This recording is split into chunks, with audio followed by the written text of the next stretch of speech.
2022년 12월 11일 넥스트윗 다음 주의 주간 시황을 살짝 살펴보도록 하겠습니다. 지난주 거를 이제 기술적으로 살짝 분석을 하고요. 그리고 이제 이번 주는 어느 위치에 갈까 그렇게 보고 있습니다. 저는 그래도 이걸 주간으로 정리를 해드리지만 거의 3주간은 그대로 유지되지 않을까라고 보고 있고요. 지난주에는 중립 쪽으로 해서 하락이 좀 있다고 했으면 지금은 상승 쪽의 기운이 있기 때문에 보라로 바뀌었다라고 보시면 될 것 같습니다. 진짜 하락 구간일 때는 고점일 때는 파란색으로 이야기를 할 거고요. 그다음에 저점 구간일 때는 빨간색으로 해서 매수 기회다 그렇게 보시면 될 것 같습니다. 일단은 첫 번째 위험으로 신용 위험이 그대로 있고요. 그러니까 금융위기와의 준하는 그런 위험이 터질 수 있다라고 보시면 되고 그 상황이 벌어졌을 때 한계 기업과 금융권이 얼마나 잘 버틸 수 있느냐. 우리나라 레고랜드와 한국생명 때문에 과도한 금리가 1% 정도 올라가 버렸어요. 그게 이제 시장에는 부정적으로 나오고 있고요. 중금리 대출 위험이 시장을 압도하고 있습니다. 이거는 피할 수 없는 그런 상황이라고 보시면 되고 이 부분들이 우리가 고민해야 되는 요소다라고 보시면 됩니다. 리세션 같은 경우에는 그냥 내정돼 있어요. 이제 연착륙이냐 경착륙. 경착륙 확률 70%, 연착륙은 30%입니다. 이거는 이유가 없어요. 그냥 이거 그냥 경기 둔화가 나왔기 때문에 침체로 가고 있는데 이게 어느 정도의 파괴력이 있냐라는 그 싸움인 것 같아요. 3개월에서 6개월 정도. 그리고 이제 세린 메이 그 구간 있죠. 5월 달에 팔 건데 좀 올라오면 4월, 3월쯤에서부터 팔기 시작할 거다라는 느낌이 계속 들고 있어요. 그래서 1월 초에 있는 상승 랠리 구간에서 충분히 여러분이 순환매를 통해서 수익을 가져가야 되지 않나 그렇게 보고 있습니다. 그 다음에 실적이에요.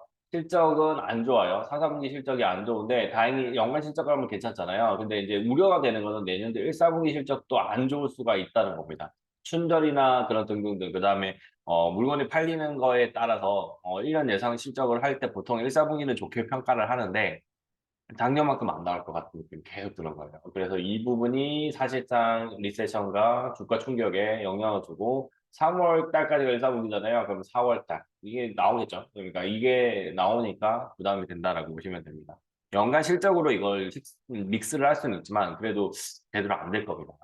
그다음에 금리 인상과 양적 긴축 이거는 뭐 이제는 노란색으로 됐고 올만큼 올랐어요. 이제 기한의 문제로 바뀌었다라고 보시면 됩니다. 이걸 6개월 지속할지 1년 지속할지 1년 지속하면은 2008년에 오는 거고요. 6개월이 지속되면은 진짜 시장은 쉽지 않을 겁니다. 그렇게 보시면 됩니다. 6개월 지속해도 이거보다는 좀 덜하겠지만 좀 재미없는 그런 시장 2012년도까지는 줄라는 수준이 될 것 같다. 그렇게 보시면 되고 이 지속 기간은 아무도 모릅니다. 그거 보시면 될 것 같아요. 인플레이션이 잡혀야 그리고 경기 침체급의 파괴력이 발생해야 이 기간이 줄어들지 그러지 않으면 줄어들지 않을 겁니다. 그대로 유지할 가능성이 높아요. 그럼 2%대까지 땡긴다는 소리예요. 중국 코로나와 부동산 이 은행이 충격을 받고 있는데 코로나일 때는 확진자 가다로 나와서 시장을 완전 휩쓸어버리는 그 상황이 문제가 되는 거고요. 부동산과 은행 같은 경우에는 부동산이 코로나로 위드 코로나 정책 때문에 부동산 가격이 올라갈 수는 있습니다. 그러나 재학생 때문에 다시 떨어질 수 있죠. 이 부분 생각해 주시면 되고 중국의 은행들도 부실인데 이게 회계가 투명하지 않은 점이 좀 있다라고 보시면 되고요. 그 다음에 서브로는 지금 나토에서 이야기를 했어요. 작년에 미국이 이야기한 것처럼 러시아가 우크라이나 침공할 수 있다. 대비해야 된다. 그 얘기를 했거든요. 나토에서도 지금 조심해서 확전 가능성이 있다라고 얘기하고 있어요. 그러면 이거는 조심해야 돼요. 확전은 이유는 하나겠죠. 그러면 그거예요. 전술핵을 쓰면 확전 가능성이 있습니다. 전술핵 쓰고 확전하고 그 다음에 핵을 더 강대하게 쓰는 이 과정. 요게 발생을 아예 안 해야 돼요. 근데 작년에도 우크라이나 전쟁은 생각 안 하고 있었는데 터진 것처럼 그렇게 발생할 수 있다라고 생각하시면서 대응을 해주시면 될 것 같습니다. 조심하자는 겁니다. 조심하자는 내용을 미리 위험으로 하는 거고요. 이 위험 진단은 말씀드렸다시피 이 금리가 사라질 때까지는 계속 한동안은 하지 않을까라고 보고 있기 때문에 6개월에서 1년은 이걸 계속 할 겁니다. 6개월에서 1년 정도 있다가 사라지면은 이제 스톱을 하겠습니다. 그렇게 보시면 될 것 같아요. 결국엔 순환이기 때문에 위험 요소가 많이 떨어지고 오히려 이제 위험을 무릅쓰고 투자해야 되는 시점. 지금부터라고 하시는 분들도 있지만 저는 조금은 더 참으려고요. 그렇게 보시면 될 것 같습니다. 자, 이제 다음 주입니다. 다음 주는 CPI와 FOMC가 있습니다. FOMC에서 지금 CPI일 때 이 두 가지 다 지금은 이제 주가를 떨어뜨릴 수 있는 312만 딱 애매한 위치에 딱 있어요. 그래서 제가 봤을 땐 여기 금리 안도넬리까지 해서 여기까지는 그냥 안도넬리 비슷하게 이게 금리 인상하는 폭이 이제 적어지는 걸 보면서 조금 올렸다가 여기 또 선물옵션 동시만기에서 진폭이 뭐 3에서 5 정도 되더라고요. 아래 위로. 그러면 위로 3, 밑으로 3 정도 움직이 버리니까 300 한 10, 320, 여기 300 한 요 구간이 될 것 같아요. 그냥 그러니까 하이올까지 눈치 보기 할 거고요. 눈치 보기 하다가 CPI가 나왔는데 CPI가 예상치 보다가 낮게 안 나오면 이 금요일과 똑같죠. 금요일날 높게 나왔죠. 생산물 물가지수. 그럼 CPI가 높게 나올 수 있다는 소리입니다. 그럼 높게 나오면은 312, 300 언저리까지 내려가는 거예요. 근데 FOMC나 ECB, BOE 여기서 300 정도 되면은 그렇게 과도하게 너네 너무 심한 거 아니냐는 식으로 금리 인상 제대로 가고 고점 오른다 그 이야기를 하기보다는 그냥 조금 이제 위안을 주는 거죠. 그럼 다시 310으로 갑니다. 그리고 금요일 날 선물옵션 동시 만기일 핑계로 그냥 여러 가지 지표들 뜰 때마다 요동을 쳐서 3포인트 왔다 갔다 하면서 320가 310 정도 됩니다. 그래서 제가 봤을 때는 CPI가 높게 나오면 주가는 낮게 나오고 CPI가 낮게 나오면 얘는 높게 나옵니다. 그리고 FOMC와 이 회의들이 이 CPI에 따른 그 주가 반응을 보고 대응을 할 거예요. 그러니까 300으로 먼저 가느냐, 310 이상으로 320에 가까운 걸로 먼저 가느냐의 게임이 될 거고요. 이걸 먼저 가면 여기로 갈 거고. 그러니까 내려오면 올라가고, 그 다음에 올라가면 내려오는 그런 분위기를 할 거고, 결국에는 선물옵션 동시 만기일 끝에는 또 310으로 딱 떨어지지 않을까 그렇게 보고 있습니다. 지금 그렇게 됐죠. 지난주도 결국엔 310 언저리 라인에서 300과 320 사이에 있었던 것처럼 이번 주도 동일하게 그 박스권을 유지하고 요거가 끝나야 크리스마스 랠리로 전환이 될 수 있다라고 봅니다. 그러면 한동안 FOMC가 없고 1월에 있기 때문에 그때까지는 그냥 방향성을 정하고 조금 올릴다. 그리고 1월 초에 있는 CS2023일 때 뭐가 나와요?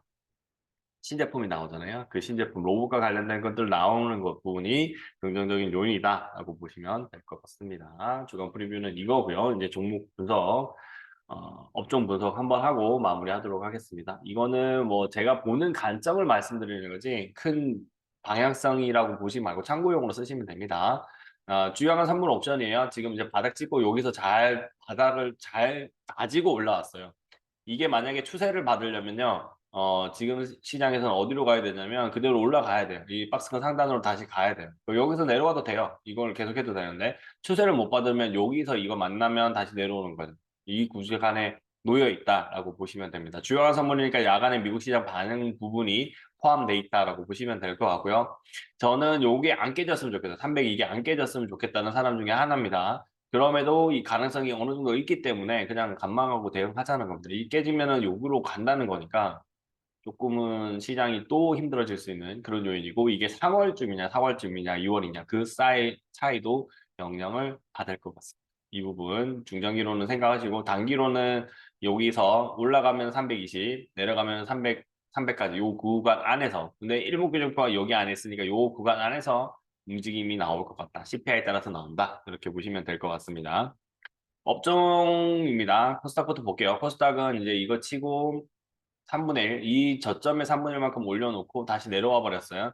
그러니까 요 밑으로 가느냐 아니면 올라가냐 싸움인데 저는 개인적으로는 여기 있는 120선, 800까지는 한 번은 보고 가야 됩니다. 내년 3월까지. 이게 순환매의 마무리고 이번에 4월 세린 메이까지 이어지는 랠리의 끝이에요. 그리고 전체 고점 대비했을 때 딱 3분의 1이기 때문에 그 다음에 박스권으로는 여기와 여기 사이에서 딱 놀면 되거든요. 이렇게 보이고 있고요. 근데도 아쉬운 건 뭐냐면 요거랑 비슷하다라고 보고 있어요. 요거랑.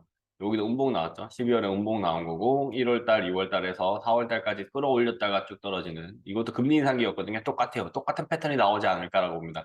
얘는 그래도 착했는데 과연 착할지에 대한 의문은 들고 있어요. 근데 코스닥 시장이니까 이렇게 순풍 그러니까 부드럽게 올라가는 모습이 나올 수 있으니까 이때 순환을 통해서 3월, 4월쯤까지 보시고 대응하시면 되고요. 3, 4월쯤에는 일부 종목 이제 종목 변경을 통해서 대응하셔도 된다라고 보시면 됩니다. 그 다음에 급락 나왔다가 급락 두 번.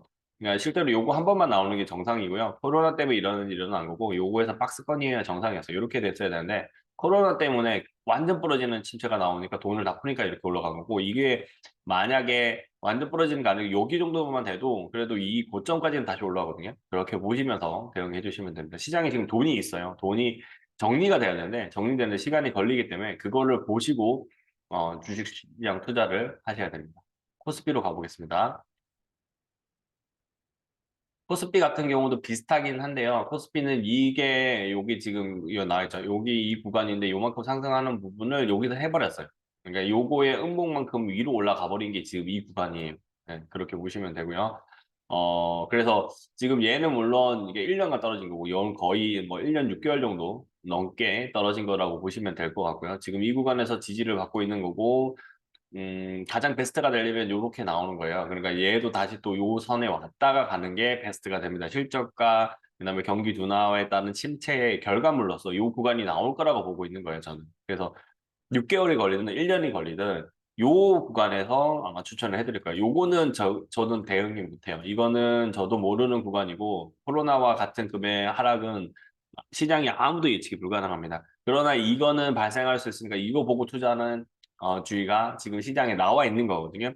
요거보다 적게 떨어지거나 이 저점만큼만 떨어질 수 있는 거예요. 지금 요거보다는 안 떨어질 것 같고 한 이 정도, 2,300. 근데 깨지면은 요거 깨질 수 있다. 많이 떨어지면 1,800까지 떨어진다는 말이 그 말입니다. 이거 이상으로 떨어지는 건 너무 과도한 하락이다. 그렇게 보시면서 대응을 하시면 될 것 같아요. 그래서 지금 상단은 여기가 노란선 내려오면서 만나는 구간이고요. 당장 다음 주를 말씀드리면 주봉을 보면서 말씀드릴게요. 주봉은 지금 이렇게 해서 내려왔다가 다시 주봉 왔다가 여기 지금 노란선을 지키고 있는 거거든요. 그럼 노란선을 지지선을 삼아서 2,500과 2,400 사이를 왔다 갔다 하려고 할 것 같습니다. 그게 가장 큰 거고요. 그냥 완벽한 그 확률로는 2,300과 여기는 2,600, 요 구간 언저리가 박스권으로서 한 5개월 정도 유지하면서 수렴매가 계속 나올 수 있는 그런 구간이다. 그렇게 봐주시면 될 것 같습니다. 그 다음에 달러 이제 보고 해야겠습니다.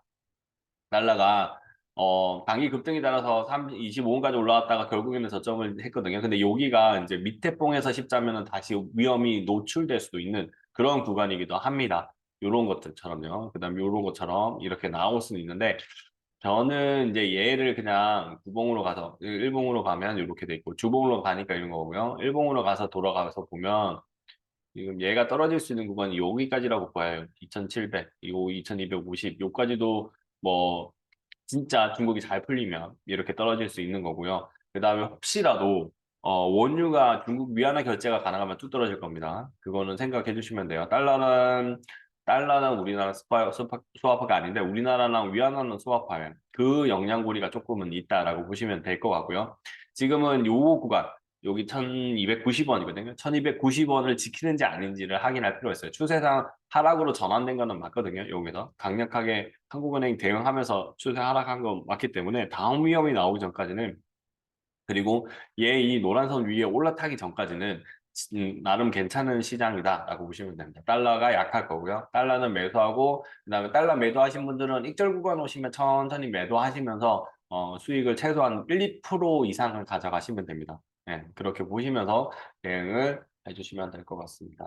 다음 주는 시장 상이요. CPI가 우리가 예측치보다 높게 나오면 달러는 동일하게 강세가 됩니다. 강세가 됐을 때 이 노란선을 깨버리면 안 좋고요. 이번에도 안 깼거든요.